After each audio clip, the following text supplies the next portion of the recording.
बिस्मिल्लाहिर्रहमानिर्रहीम।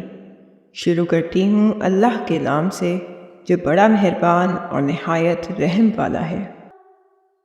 मर्द मोहब्बत नहीं करते, सौदा करते हैं, और उस सौदे में किसी की पाकीज़गी जाती है, किसी की सादगी, किसी का हुनर, किसी का जिस्म, किसी की जान और किसी का ईमान।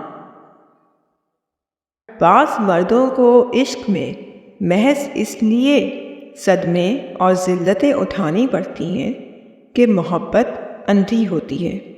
इसका मतलब वो ये समझ बैठते हैं कि औरत भी अंधी होती है। मर्द की वफ़ा का पता ही औरत की बीमारी में चलता है कि सिक्का खोटा है या खरा।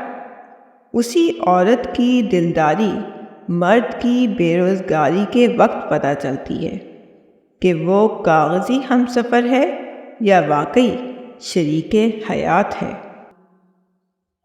औरत को बस प्यार वाली ज़बान समझ में आती है। प्यार, इज़्ज़त, नरमी और मोहब्बत से बोल के देखो, वो अपना सब कुछ कुर्बान कर देगी। पसंद की औरत चाहते हो तो उसकी कमज़ोरी को पकड़ो। उसकी कमज़ोरी इज़्ज़त और दौलत के सिवा कुछ नहीं। औरत की सबसे बड़ी गलतियों में से एक बड़ी गलती मर्दों जैसा बनना है। अगर किसी आदमी की पहचान करनी हो तो देखो वो बच्चों के साथ किस तरह सलूक करता है।